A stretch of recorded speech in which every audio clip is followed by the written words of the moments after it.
J. B-Boy Bibo para sa ating tuloy-tuloy na BB Time tungkol sa usaping pinaghiwalay ng distansya para sa katuparan ng mga pangarap nila.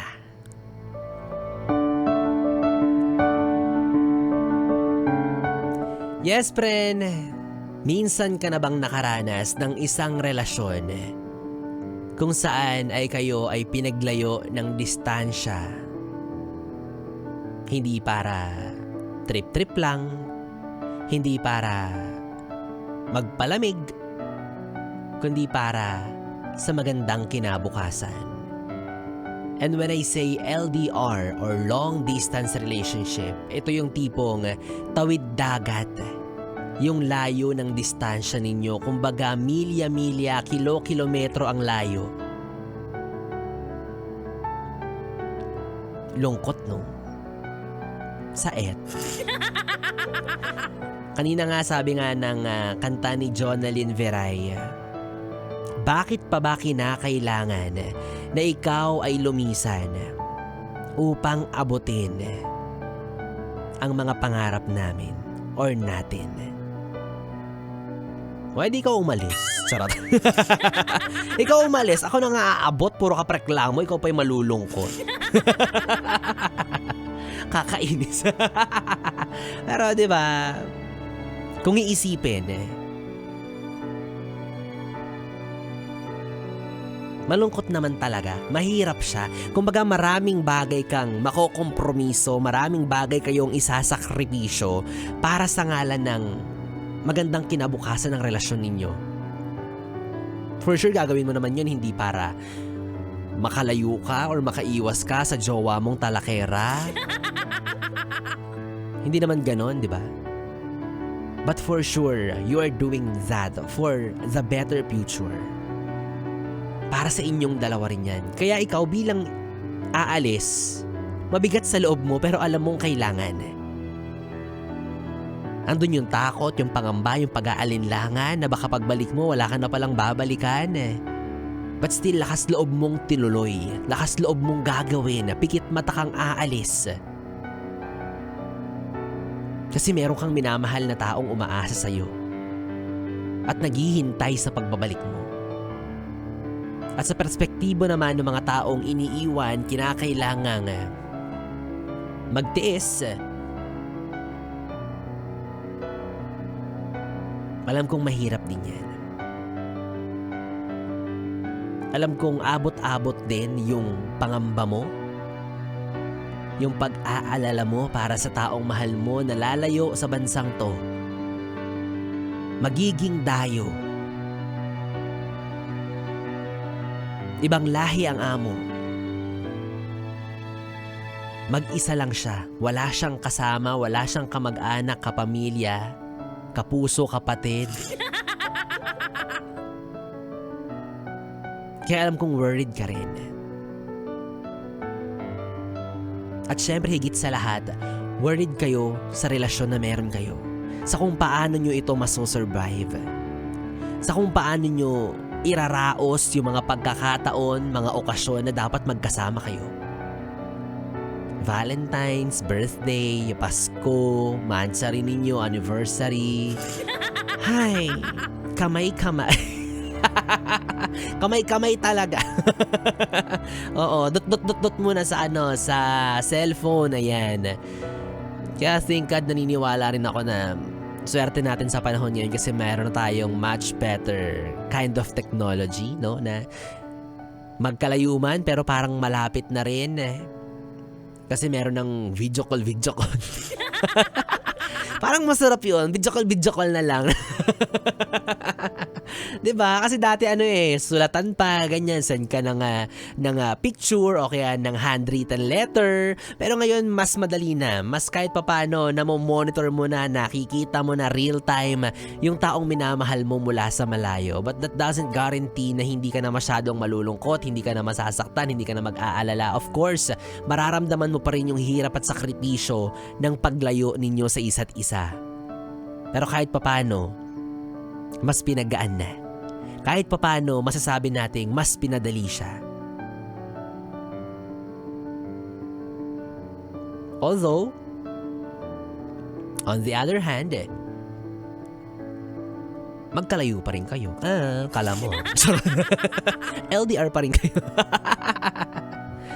Ay nako, may maririnig ka for sure na magsasabi na pwede ka naman kasing magstay na lang dito. Dito ka na lang kasi magtrabaho. Marami ka namang pagpipilian dyan.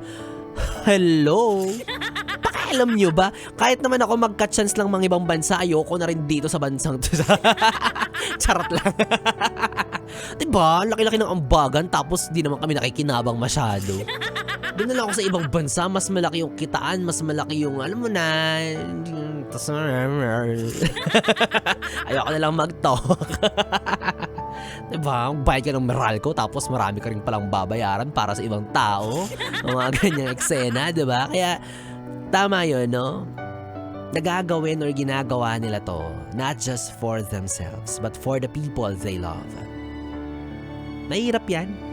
Diba, mangingibang bansa ka, iiwan mo yung mga taong mahal mo, magsasakripisyo ka, ng pagkalayo-layo, ilang kilometro, tapos hindi mo alam kung ano yung magiging kapalaran mo doon. Dito nga lang, mawalan ka ng trabaho eh.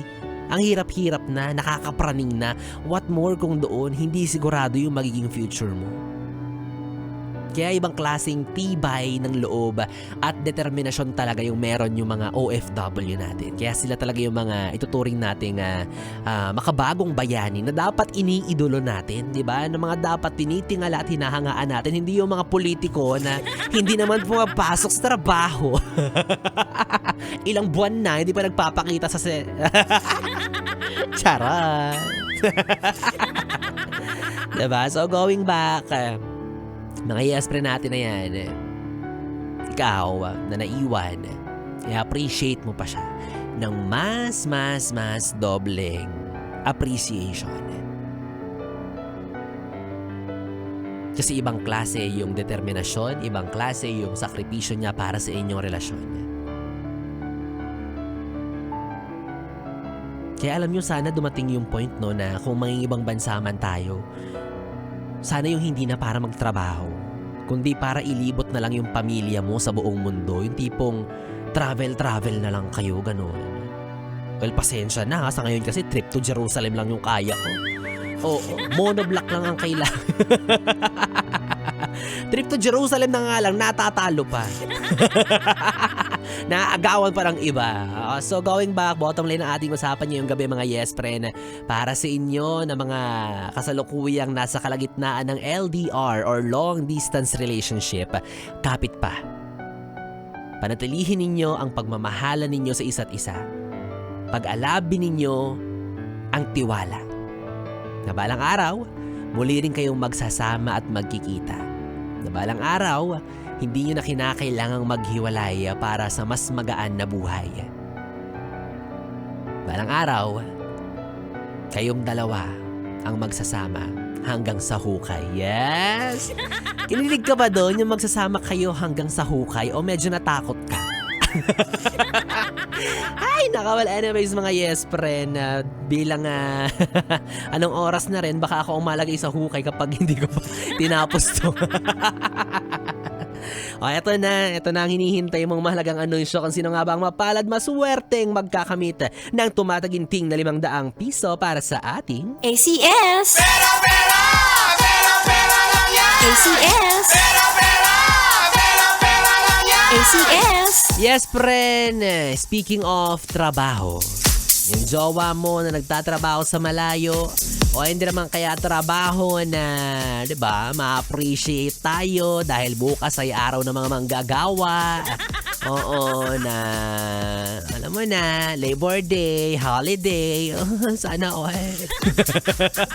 Kanina nga po ang hinahanap ko ay ang pride ninyo, ang pride ninyo sa inyong ginagampanang trabaho. Ang hinahanap ko po ay ang inyong litrato habang kayo ay nasa inyong trabaho. At marami tayong mga yes friend nag-send ng kanilang mga entries. Nakakatuwa na makita ang inyong kanya-kanyang hanap buhay, 'di ba? Merong mga call center agents na nakikinig sa mga oras na ito.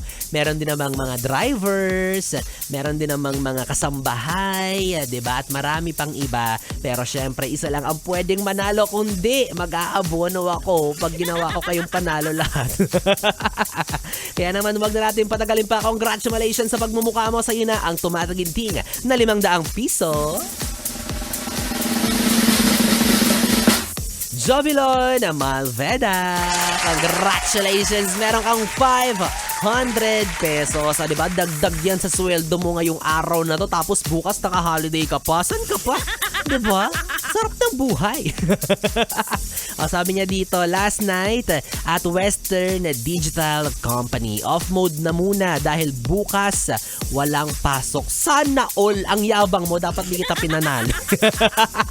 Charot lang. Sabi niya dito nagpapabati rin siya. Pa-shoutout din sa team JP Eman ng Western Digital Company. Shoutout po sa inyong lahat. Happy listening po. At nanalo po ang inyong katrabaho. Oo, bukas manlilibre yan pero walang pasok. Kaya ligtas siya.